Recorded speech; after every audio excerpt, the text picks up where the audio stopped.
नमस्कार। आज मैं मुंशी प्रेमचंद जी द्वारा रचित कहानी माँ शीर्षक से लेकर आई हूँ। मित्रों, कहानी प्रस्तुत करने से पहले आप लोगों से मेरा एक अनुरोध है कि अगर आप लोग मेरे चैनल को सब्सक्राइब नहीं किए हैं तो सब्सक्राइब ज़रूर कर लीजिए ताकि मैं पूरी कहानी आप लोगों तक पहुँचा सकूँ। प्रस्तुत है माँ कहानी। आज बंदी छूटकर घर आ रहा है। करुणा ने एक दिन पहले ही घर लीप पोत रखा था। इन 3 वर्षों में उसने कठिन तपस्या करके जो 10-5 रुपए जमा कर रखे थे वह सब पति के सत्कार और स्वागत की तैयारियों में खर्च कर दिए। पति के लिए धोतियों का नया जोड़ा लाई थी, नए कुर्ते बनवाए थे, बच्चे के लिए नए कोट और टोपी की आयोजना की थी। बार बार बच्चे को गले लगाती और प्रसन्न होती। अगर इस बच्चे ने सूर्य की भांति उदय होकर उसके अंधेरे जीवन को प्रदीप्त न कर दिया होता तो कदाचित ठोकरों ने उसके जीवन का अंत कर दिया होता। पति के कारावास दंड के 3 ही महीने बाद इस बालक का जन्म हुआ। उसी का मुंह देख देख कर करुणा ने यह 3 साल काट दिए थे। वह सोचती, जब मैं बालक को उनके सामने ले जाऊंगी तो वह कितने प्रसन्न होंगे। उसे देखकर पहले तो चकित हो जाएंगे, फिर गोद में उठा लेंगे और कहेंगे, करुणा, तुमने यह रत्न देकर मुझे निहाल कर दिया। कैद के सारे कष्ट बालक की तोतली बातों में भूल जाएंगे। उनकी एक सरल, पवित्र, मोहक दृष्टि हृदय की सारी व्यथाओं को धो डालेगी। इस कल्पना का आनंद लेकर वह फूली न समाती थी। वह सोच रही थी, आदित्य के साथ बहुत से आदमी होंगे। जिस समय वह द्वार पर पहुंचेंगे, जय जयकार की ध्वनि से आकाश गूंज उठेगा। वह कितना स्वर्गीय दृश्य होगा। उन आदमियों के बैठने के लिए करुणा ने एक फटा सा टाट बिछा दिया था, कुछ पान बना दिए थे और बार बार आशामय नेत्रों से द्वार की ओर ताकती थी।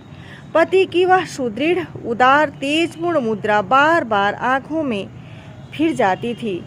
उनकी वे बातें बार बार याद आती थी जो चलते समय उनके मुख से निकलती थीं। उनका वह धैर्य, वह आत्मबल जो पुलिस के प्रहारों के सामने भी अटल रहा था, वह मुस्कुराहट जो उस समय भी उनके अधरों पर खेल रही थी, वह आत्माभिमान जो उस समय भी उनके मुख से टपक रहा था, क्या करुणा के हृदय से कभी विस्मृत हो सकता था? उसका स्मरण आते ही करुणा के निस्तेज मुख पर आत्मगौरव की लालिमा छा गई। यही वह अवलंब था जिसने इन 3 वर्षों की घोर यातनाओं से भी उसके हृदय को आश्वासन दिया था। कितनी ही रातें फांकों से गुजरी। बहुधा घर में दीपक जलने की नौबत भी न आती थी, पर दीनता के आंसू कभी उसकी आंखों से न गिरे। आज उन सारी विपत्तियों का अंत हो जाएगा। पति के प्रगाढ़ आलिंगन में वह सब कुछ हंसकर झेल लेगी। वह अनंत निधि पाकर फिर कोई अभिलाषा न रहेगी। गगन पथ पर चिरगामी लपका हुआ विश्राम की ओर चला जाता था, जहाँ संध्या ने सुनहरा फर्श सजाया था और उज्जवल पुष्पों की सेज बिछा रखी थी।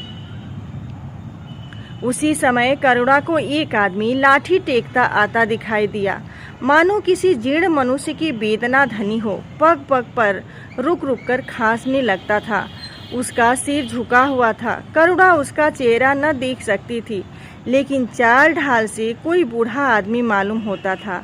पर एक क्षण में जब वह समीप आ गया तो करुणा पहचान गई, वह उसका प्यारा पति ही था। किंतु शोक, उसकी सूरत कितनी बदल गई थी। वह जवानी, वह तेज, वह चपलता, वह सुगठन सब प्रस्थान कर चुका था। केवल हड्डियों का एक ढांचा रह गया था। न कोई संगी, न साथी, न यार, न दोस्त। करुणा उसे पहचानते ही बाहर निकल आई, पर आलिंगन की कामना हृदय में दबकर रह गई। सारे मंसूबे धूल में मिल गए। सारा मनोल्लास आंसुओं के प्रवाह में बह गया, विलीन हो गया। आदित्य ने घर में कदम रखते ही मुस्कुराकर करुणा को देखा, पर उस मुस्कान में वेदना का एक संसार भरा हुआ था। करुणा ऐसी शिथिल हो गई मानो हृदय का स्पंदन रुक गया। वह फटी आंखों से स्वामी की ओर टकटकी बांधे खड़ी थी, मानो उसे अपनी आंखों पर अब भी विश्वास न आता हो। स्वागत या दुख का एक भी शब्द उसके मुंह से न निकला। बालक भी गोद में बैठा हुआ सहमी आंखों से इस कंकाल को देख रहा था और माता की गोद में चिपटा जाता था। आखिर उसने कातर स्वर में कहा, यह तुम्हारी क्या दशा है, बिल्कुल पहचाने ही नहीं जाते। आदित्य ने उसकी चिंता को शांत करने के लिए मुस्कुराने की चेष्टा करके कहा, कुछ नहीं, जरा दुबला हो गया हूँ। तुम्हारे हाथों का भोजन पाकर फिर स्वस्थ हो जाऊंगा। करुणा, छी, सूखकर कांटा हो गए। क्या वहाँ भरपेट भोजन नहीं मिलता? तुम कहते थे राजनीतिक आदमियों के साथ बड़ा अच्छा व्यवहार किया जाता है, और वह तुम्हारे साथी क्या हो गए जो तुम्हें आठों पहर घेरे रहते थे और तुम्हारे पसीने की जगह खून बहाने को तैयार रहते थे। आदित्य की त्योरियों पर बल पड़ गए। बोले, यह बड़ा ही कटु अनुभव है करुणा। मुझे न मालूम था कि मेरे कैद होते ही लोग मेरी ओर से यूं आंखें फेर लेंगे, कोई बात भी न पूछेगा। राष्ट्र के नाम पर मिटने वालों का यही पुरस्कार है, यह मुझे न मालूम था। जनता अपने सेवकों को बहुत जल्दी भूल जाती है, यह तो मैं जानता था, लेकिन अपने सहयोगी और सहायक इतने बेवफा होते हैं, इसका मुझे यह पहला ही अनुभव हुआ। लेकिन मुझे किसी से शिकायत नहीं, सेवा स्वयं अपना पुरस्कार है। मेरी भूल थी कि मैं इसके लिए यश और नाम चाहता था।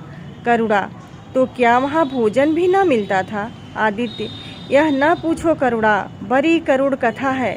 बस यही गनीमत समझो कि जीता हुआ लौट आया। तुम्हारे दर्शन बदे थे, नहीं कष्ट तो ऐसे ऐसे उठाए कि अब तक मुझे प्रस्थान कर जाना चाहिए था। मैं जरा लेटूंगा, खड़ा नहीं रहा जाता। दिन भर में इतनी दूर से आया हूँ। करुणा, चलकर कुछ खा लो तो आराम से लेटो। बालक को गोद में उठाकर, बाबूजी हैं बेटा, तुम्हारे बाबूजी, इनकी गोद में जाओ, तुम्हें प्यार करेंगे। आदित्य ने आंसू भरी आंखों से बालक को देखा और उनका एक एक रोम उनका तिरस्कार करने लगा। अपनी जीर्ण दशा पर उन्हें अपनी कभी इतना दुख न हुआ था। ईश्वर की असीम दया से यदि उनकी दशा संभल जाती तो वह फिर कभी राष्ट्रीय आंदोलन के समीप न जाते। इस फूल से बच्चे को यूं संसार में लाकर दरिद्रता की आंख में झोंकने का उन्हें क्या अधिकार था? वह अब लक्ष्मी की उपासना करेंगे और अपना क्षुद्र जीवन बच्चे के लालन पालन के लिए अर्पित कर देंगे।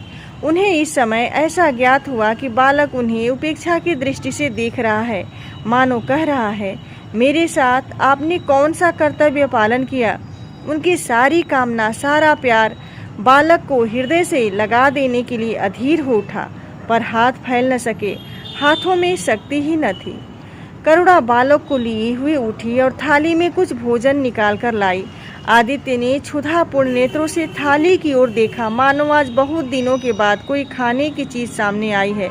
जानता था कि कई दिनों के उपवास के बाद और आरोग्य के इस गई गुजरी दशा में उसने जबान को काबू में रखना चाहिए, पर सब्र न कर सका। थाली पर टूट पड़ा और देखते देखते थाली साफ कर दी। करुणा सशंक हो गई। उसने दोबारा किसी चीज के लिए न पूछा, थाली उठाकर चली गई। उसका दिल कह रहा था, इतना तो कभी न खाते थे। करुणा बच्चे को कुछ खिला रही थी कि एकाएक कानों में आवाज आई, करुणा। करुणा ने आकर पूछा, क्या तुमने मुझे पुकारा? आदित्य का चेहरा पीला पड़ गया और सांस जोर जोर से चल रही थी। हाथों के सहारे वही टाट पर लेट गए थे। करुणा उनकी यह हालत देखकर घबरा गई। बोली, जाकर किसी वैद्य को बुला लाऊं? आदित्य ने हाथ के इशारे से उसे मना करके कहा, व्यर्थ है करुणा, अब तुमसे छिपाना व्यर्थ है। मुझे तपेदिक हो गया है, कई बार मरते मरते बच गया हो। तुम लोगों के दर्शन बदे थे, इसलिए प्राण न निकलते थे। देखो प्रिय, रो मत। मित्रों, आगे की कहानी मैं अगले वीडियो में लेकर आऊँगी। अगर आपको यह कहानी पसंद हो तो आप लाइक कमेंट जरूर कीजिए।